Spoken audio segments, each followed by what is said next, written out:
se me mezclan las reuniones. Doña Pancha. Y entonces, vestida de negro, tenía una especie de pañuelo cruzado, bien criolla la mujer, ¿no? Chiquita, sola. Tenía hijos, pero estaban en la ciudad capital de Santiago del Estero.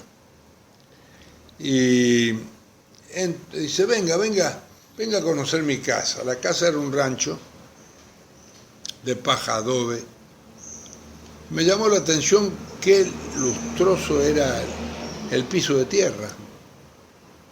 Estaba brillante.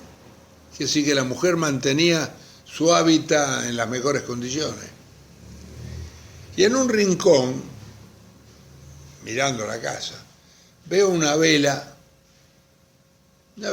este estilo, sí, que le pongo a mi mujer ahora, que se me murió hace un año y no puedo, me falta el abrazo, tengo muchos abrazos de los amigos, pero no de ella. Y la veo detrás de la vela una foto de Eva. Disculpame, sí, no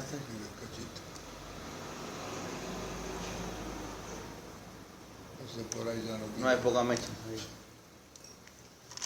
Entonces, sorprendido, era la primera vez que veía una cosa así. Sí. Digo, doña Pancha, ¿y la vela por qué? ¿No? Con cierta inocencia de mi parte, porque yo debía haber imaginado de inmediato. ¿Pero por la memoria? Claro, era memoria, reconocimiento. Ah, la vela. Dice, toda la gente le llama la atención, pero ¿sabe qué? Lorenzo ya sabía que me llamaba Lorenzo. Aunque la iglesia no lo reconozca nunca, para nosotros Eva es una santa. Entonces le digo, bueno, pero ¿qué produjo en usted Eva? Venga. Me agarró de la mano y había una especie de cuartito debajo de del mismo rancho y había una máquina de coser. Dice, con esto pude comer, Lorenzo, con lo que me mandó Eva. Yo le pedí y le mandó la máquina de coser. Eso demuestra que no está debidamente analizado por qué una gente es tan turra, malvada, que piensa cómo joderle la vida a otro. Con otros tipos, y otras mujeres en este caso, que tienen una visión diferente de la vida. La de la solidaridad, la del amor, posiblemente, o la del cariño, o la del abrazo, que son símbolos que nacen del... Vos no abrazás a un tipo que no querés. Es así de simple. Sí. Le da la mano, hola, ¿qué tal? Pero el tipo que querés. El peronismo lo practica esto rigurosamente. La primera vez te da la mano. Pues después, también la frase de pedir un abrazo peronista, ¿sí? Claro. Primera vez vos le das la mano. Sí. Después nunca más. Ahora abrazás al tipo. Y a mí me pasó eso con Perón. Cuando yo voy a verlo a Perón, en 1966, como producto de la ruptura del movimiento obrero y del movimiento político, acá un grupo de importantes dirigentes plantean, vos esta historia la conocés, sí, que para defenderlo a Perón había que enfrentarlo a Perón, y de todo produce un estallido adentro del peronismo.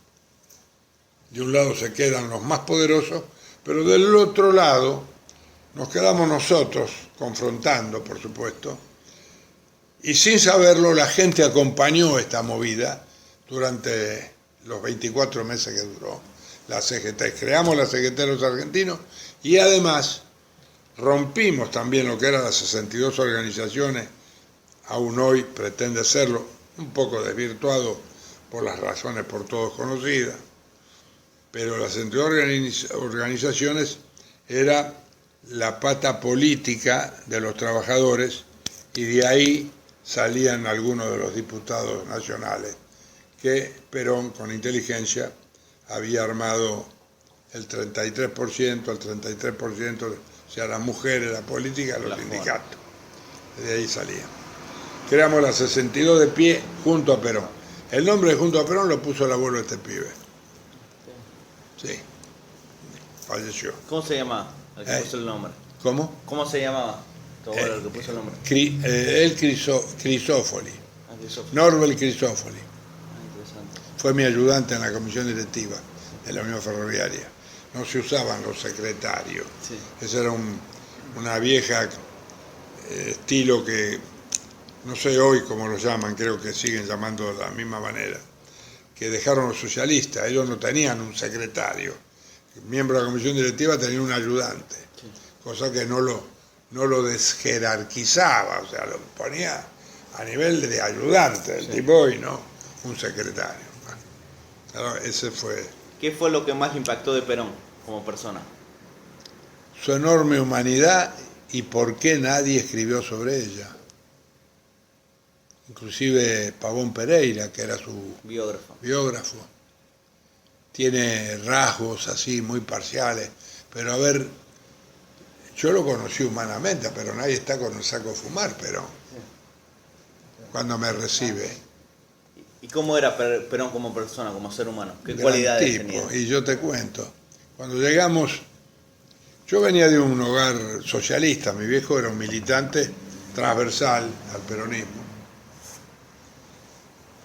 Pedile un café a este tipo, porque no vamos a tener mucho tiempo y en todo caso habrá otro encuentro más adelante. Cuando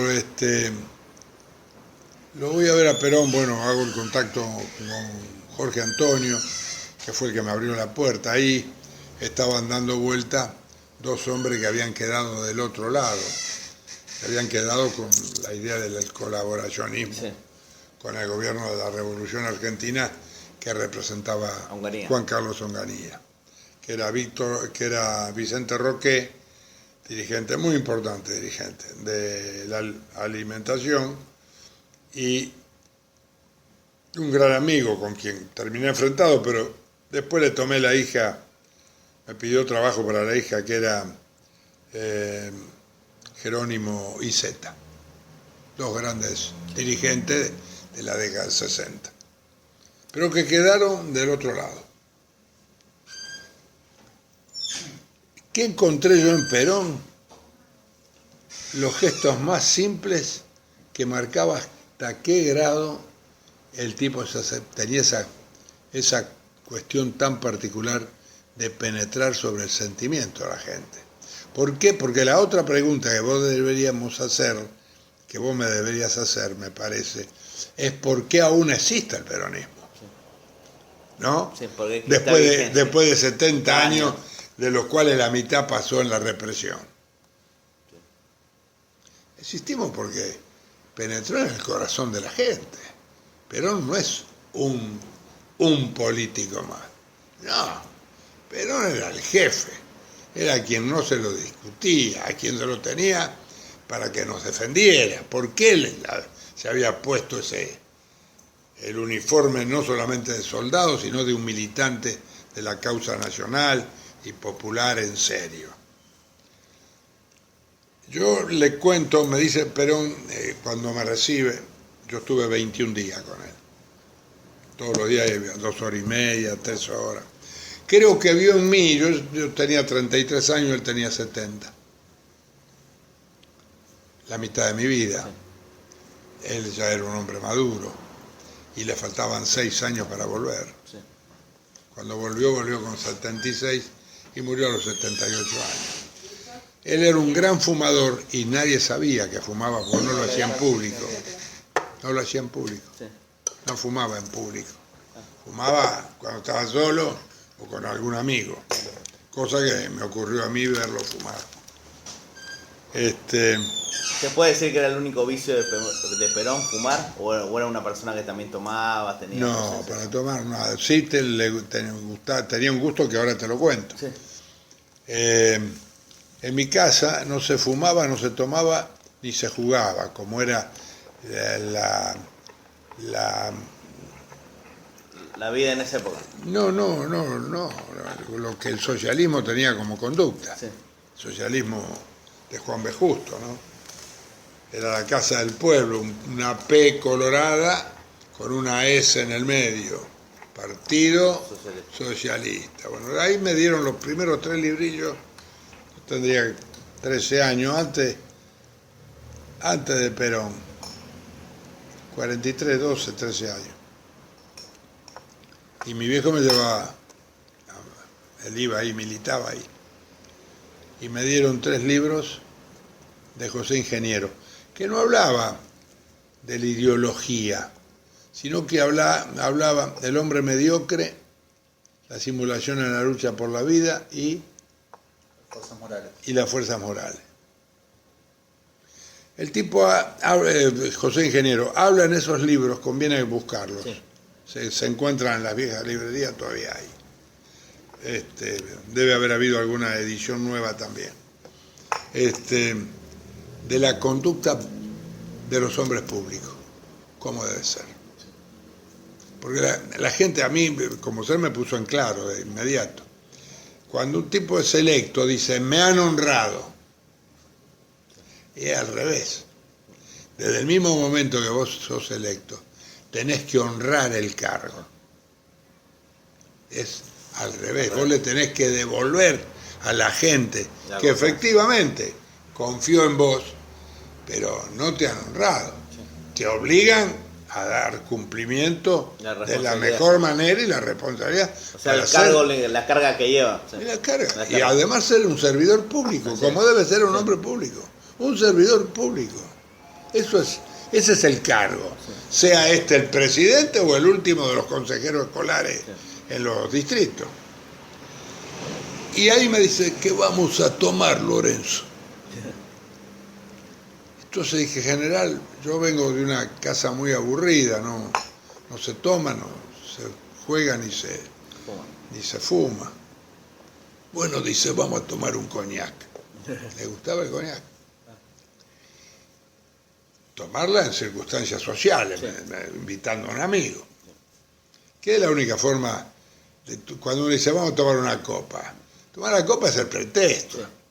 El fondo de la cuestión es estar un rato con la gente que uno tiene estima, que lo aprecia, que lo considera. Bueno, llamó a María. A ver, María. Vino María. Cuando venía María, se levantó él del asiento, ahí de atrás del asiento. Ahí está, se ve la puerta. Atrás ves la puerta que está atrás mío, atrás de él, en el codo izquierdo de él. Bueno, ahí estaba su recibidor, su escritorio. Un escritorio que tenía era una biblioteca importante, pero tenía un estante con todas las cosas que recordaban Argentina, ¿no? El mate con la lapa, ¿no? Le llaman a eso, que en lugar de la plata, ese metal muy parecido. Lapa. El lapa.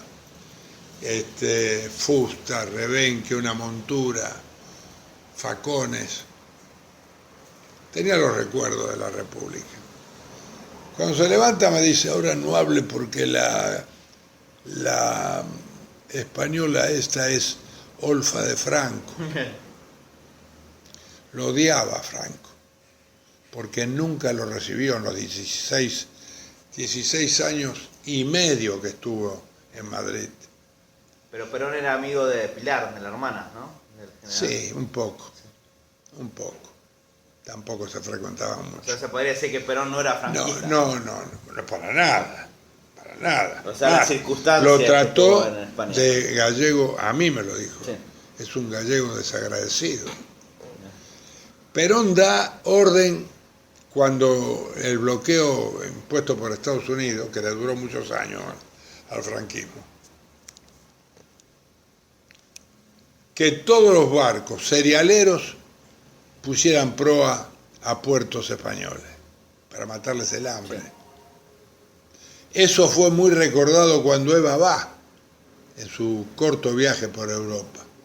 por los trabajadores. Hay un documental que lo sabe pasar Encuentro cada tanto, en la que tiene un trabajador intentando vestirse con saco, la corbata totalmente desalineada, mal puesta, y dándole a la señora Eva Perón un libro o un presente. ¿La conoció Eva?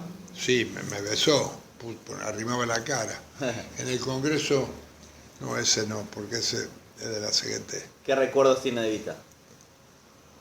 Los mejores, porque Eva, a ver, me besó. Arrimaba la cara al estilo francés, yo era muy joven, vuelvo a repetir, no por mérito, no era meritorio. Por circunstancias. Circunstancias, Ortega lo dice claramente, el hombre Sí, y sus circunstancias, de tal manera que yo fui producto de las circunstancias, todos los mejores estaban en cana o exiliados, y aparecimos nosotros, como yo, Oraldo Brito, y tantos otros compañeros, compañeros de Minichilo me parece que también, ¿no? Minichilo, pero era de comercio, ¿no? Yo estoy hablando de la actividad ferroviaria, sí. Teníamos a Carlito Pisani, que falleció, fue concejal, también un valiente Caputo, del Roca. En Boulogne-sur-Mer teníamos en el Belgrano.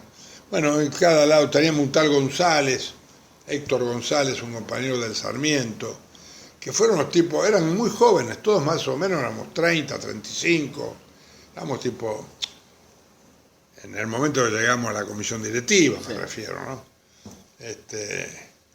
Yo llegué en el 63, tenía 32 años. No los había cumplido todavía. ¿Qué edad? Yo también tengo más de No los había cumplido, tenía 31. Era un cargo muy pesado. Eran 103.000 trabajadores con 44.000 kilómetros de vía. Te termino lo de Perón. Entonces, cuando se iba retirando la doméstica, la que lo servía Perón, dice, caliéntele la copa a Lorenzo. Ahí me enteré que yo no sabía que coñac, que tomarlo tibio. Ahora yo también tengo acá para darle en invierno, tengo las copas de coñac, pero tengo un Reserva San Juan. No puedo tener un Napoleón como tenía Perón, que era el mejor coñac del mundo. Era muy amigo de Charles de Gaulle, se iba, corría. Bueno, la cosa que viene la copa, el primer gesto, ¿no? Muy particular, muy humano. Caliéntele la copa, podría haber pasado de largo eso, ¿no? Y después dice, vamos a tomar un par de café, pues, como no, general. Después se ponía de pie, agarraba la cucharita. Digo, no, general, con azúcar, ¿no? No, ¿cómo? ¿Cuántas cucharaditas, Lorenzo? Ah, le servía limitadas. Me servía 2 cucharaditas. Y a mí me daba vergüenza, porque yo sabía estaban los pequeños quién detalles. era el tipo que me estaba... Pero no solamente en eso. Hay anécdotas imperdibles.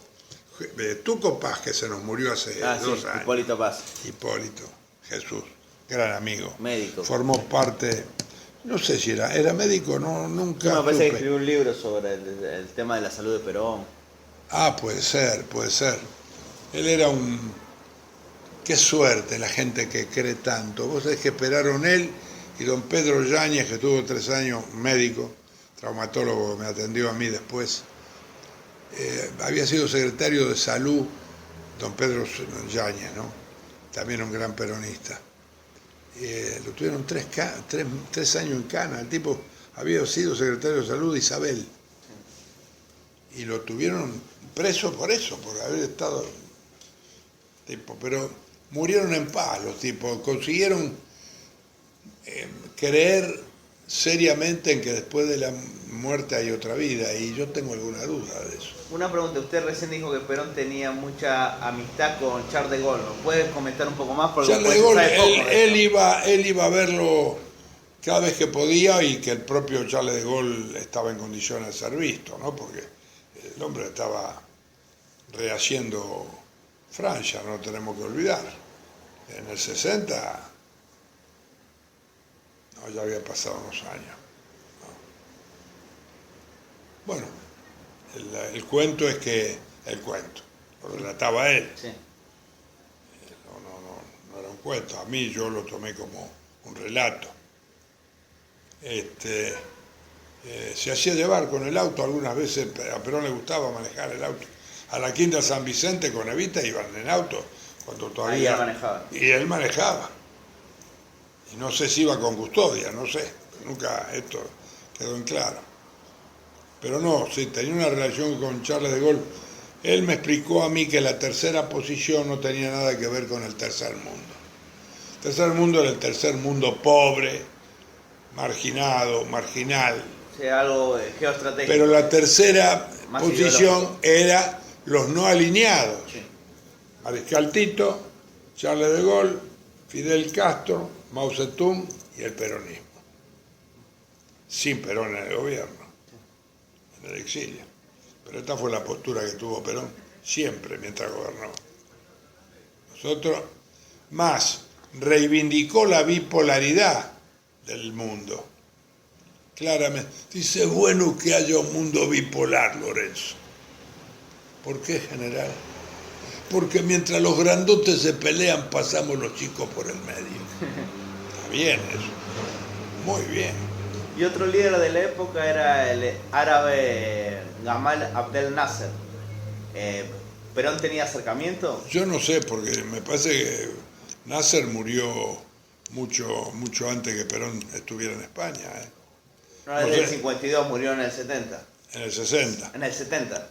En el 70 murió. Sí, o sea, él tenía contacto con estos líderes, con Gaddafi, no recuerdo que me lo haya nombrado. No. pero sí de Gaulle. O sea, se podría Sí, decir que Charles de Gaulle y Mariscal Tito, que era un tipo importante. Que yo estuve ahora, siendo diputado, no ahora, hace 10 años o algo más, invitado por la Gendarmería, fui al recambio en Sarajevo, hacía 60 días que había terminado la guerra de los Balcanes. Ahí conocí cosas terribles que contaban los propios. Fui a una mezquita, no pude entrar, obviamente. Hay que descalzarse, hay que hacer la ablación. Pero bueno, ahí los mercenarios, la mayor poder de fuego eran mercenarios los tipos que peleaban en esa guerra. Sí. Y cobraban por la vida humana. Si era una mujer embarazada, cobraban el doble. Ah, por el niño. Si era un viejo, cobraban el mínimo. Si era un chico, cobraban el doble. Lo que vale decir que no importaba quién era el que recibía el balazo. Lo que interesaba era lo que le pagaban. Y bueno, lo que Tito consiguió armar un país, Yugoslavia, no quedó nada. Creo que han formado 4 paisitos chiquitos, Sí. cada uno con su etnia adentro. Pero yo eso lo vi, ¿no? Mariscal Tito fue un tipo muy importante, rompió con el estalinismo.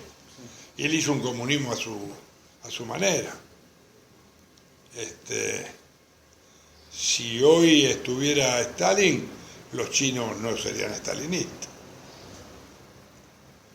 Pero en fin, vamos a tener que, Juan Cruz, Sí. seguir en otra oportunidad porque tengo gente que quiero